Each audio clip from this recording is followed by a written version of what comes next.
Can you imagine an army where your very first command post meant leading 500 soldiers in hostile territory? And that was just the beginning? In ancient Rome, becoming a Roman general wasn't an immediate privilege of the nobility, but the result of years spent facing ambushes, political rivalries, and missions that would make many modern officers quit on day one. While today's officers climb the ranks through tests and bureaucracy, Romans had to prove their worth with blood on their shields and sharp strategy on the battlefield. In this video, you'll learn step by step how Rome forged its leaders, from young aristocrats starting out as auxiliary cohort prefects to finally earning the highest title of Legatus Augusti pro Praetore. All the while, we'll compare this brutal journey to the structures of modern armies. If you've ever wondered how Roman legions stack up against today's generals, now's your chance to find out. But before we dive into these stories and curiosities of the Roman Empire, make sure you're subscribed to our channel and hit the bell icon. That way, you won't miss any of our videos packed with secrets and surprises from ancient Rome. The journey to the top didn't begin on the battlefield. It began at the cradle. And for many, not even all the gold or family glory guaranteed. A free pass to command. Let's go back to the origins and understand who truly could aspire to the rank of general in Rome, and what separated the chosen few from those forgotten on the empire's fringes. The classes that ruled the empire. From the grand palaces to the remotest frontiers, Rome's military hierarchy was governed by two classes, the senatorial and the equestrian. Senators enjoyed political status and fertile lands, while equestrians possessed enough wealth to maintain horses and equipment. Together, these elites structured Rome's power, defining who could aspire to become a Roman general and who remained stuck in lower posts. For a young senator, being born into the right family was enough to enter the famous Cursus Honorum. For an equestrian, the path was marked by trials of courage and competence. First and foremost, they had to prove their military ability on the empire's fringes, far from Rome. In this way, both competed for a limited number of high-ranking positions, ensuring that only the most prepared advanced. This rigid structure created an aristocratic meritocracy machine, military and political power intertwined, and every step forward demanded not just luck, but connections and outstanding results in combat and administration. Today, we'll see how this clash between birth and merit shaped our protagonists' futures. Now that we understand the social foundations of ancient Rome, get ready to discover how Marcus Aemilius won his first command post as Auxiliary Cohort Prefect, facing hostile territories beyond Rome's gates. The first step, Auxiliary Cohort Prefect. At age 25, Marcus Aemilius takes on the role of Prefectus Cohortis Auxiliarii. He commands 500 non-Roman soldiers recruited from conquered provinces. His fort or camp sits beside stone walls or in makeshift encampments. There, every tactical decision can mean the difference between Rome's security and enemy advancement.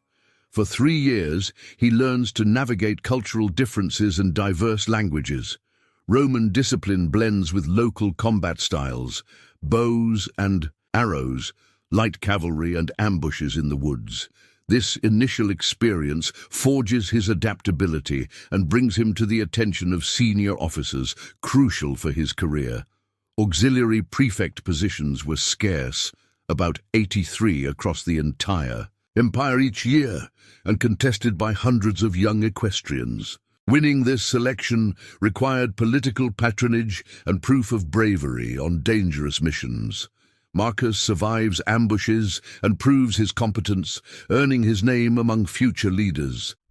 With his reputation as an auxiliary commander cemented, he now sets his sights on a legionary post, that of Tribunus Angusticlavius, a role that will grant him administrative power and a glimpse into the army's inner politics.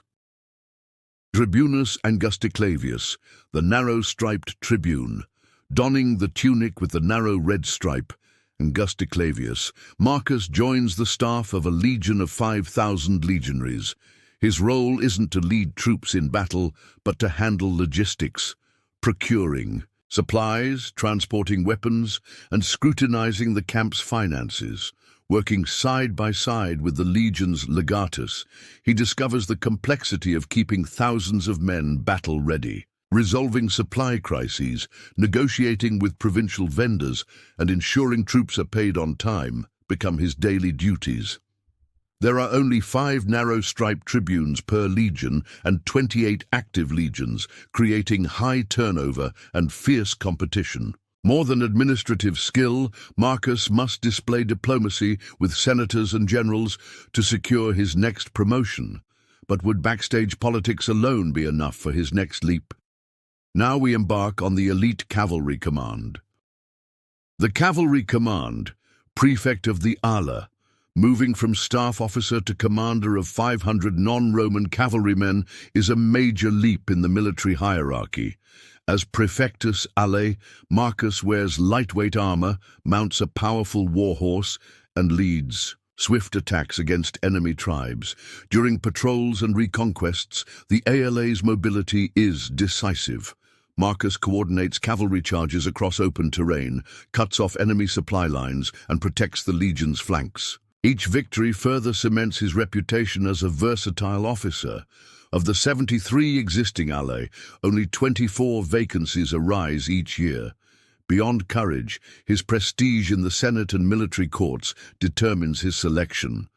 By triumphing, Marcus proves that combining tactics with administrative experience qualifies him for the most coveted posts. But mastering the cavalry is only part of the game. Prepare to meet the plebeian officer who would become the bridge between soldiers and generals, the Praefectus Castrorum. The power of experience, Camp Prefect. Lucius Cornelius Drusus, a plebeian veteran with over 20 years of campaign experience, assumes the post of Praefectus Castrorum. Third in command of an entire legion, he organizes daily training, enforces discipline, and oversees supplies with near-military precision. His rise does not depend on noble birth, but on merit forged in bloody battles. Drusus maintains high morale, corrects formation flaws, and trains centurions to never forget the fire of martial skill. He is the vital link between the camp's hard-packed earth and the empire's highest commands. Upon completing his term, Drusus is elevated to the equestrian class.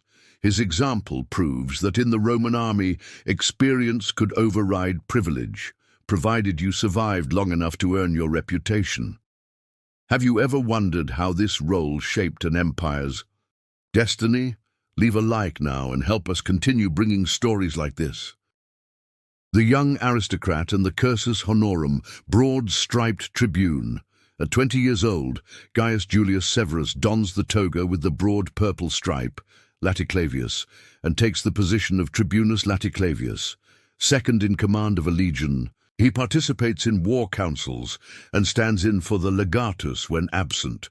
Though young, his responsibilities are immense, overseeing troop movements, inspecting units, and coordinating direct orders from the emperor. This post inaugurates his journey on the Cursus Honorum, where politics and warfare intertwine. With only 1 vacancy per legion lasting 3 years, the broad-striped tribune is coveted by dozens of aspiring senators. Gaius uses his family, influence to secure support and complete his practical training. From this point on, we'll see how true leaders emerge in full legion command, the post of Legatus. The true command, Legatus. The title of Legatus Legionis grants full authority over 5,000 men. Here, the young senator becomes the chief strategist, planning marches, assaults, and sieges. Each decision can reshape the empire's borders. As a direct advisor to the emperor, the Legatus attends sessions on the Palatine Hill, debates logistical reinforcements, and forges alliances with local tribes. His image becomes a symbol of power, and his voice echoes in the Senate. To achieve this, former consuls and praetors often sought the post after years in diplomacy. Thus, the Legatus represents the pinnacle of political military balance in Rome. But there is a higher stage. Governing a province with proconsular powers, meet the Legatus Augusti pro Praetore. The ultimate dream, Legatus Augusti pro Praetore. Only the emperor could appoint a Legatus Augusti pro Praetore, a governor wielding full military and civil authority in a key province. Depending on the region, he might command up to 4 legions. His duties included defending borders, collecting taxes, administering justice, and supervising public works. Every military victory, or failure, directly impacted Rome's stability. This post corresponds today to a multi-star general. Rare and fiercely contested, only a handful of men reached this rank, overseeing provinces like Germania and Syria. To grasp how arduous this journey was, let's examine the real career of Marcus Petronius Honoratus, who almost stood on history's highest podium. A living example, Marcus Petronius Honoratus. Marcus Petronius Honoratus began as Prefect of the Auxiliary Cohort, then served as Tribunus Angusticlavius in Legio Minervia. His courage in campaigns across Germania made him known among generals. Next, he commanded the Thracian Ala, took on roles as monetary procurator and inheritance tax procurator, and even became the emperor's personal finance minister. His administrative career shone as brightly as his military triumphs. Still, Honoratus never secured one of the supreme prefectures, proof that in ancient Rome, merit and politics went hand in hand. Yet the struggle for the highest offices was unrelenting. Now, prepare for the conclusion of this journey filled with honor, glory, and sacrifice. Honor, glory, and a high price. The life of an aspiring Roman general demanded more than bravery. It required health, intelligence, and political skill. Every post won, from auxiliary to legatus, represented years of sacrifice away from family. Many did not survive. Reputations were shattered, allies betrayed, and military defeats could destroy careers in an instant. Only those who combined competence, luck, and connections reached the summit of power. Today, as we revisit these paths, we honor not only battlefield tactics, but the resilience and ambition that shaped ancient Rome. If you enjoyed this time travel journey and want more fascinating stories, subscribe to the channel, leave a like, and share this video with your friends. Your support helps us keep bringing high-quality historical content. Thank you for watching. See you in the next video about ancient Rome and its magnificent empire.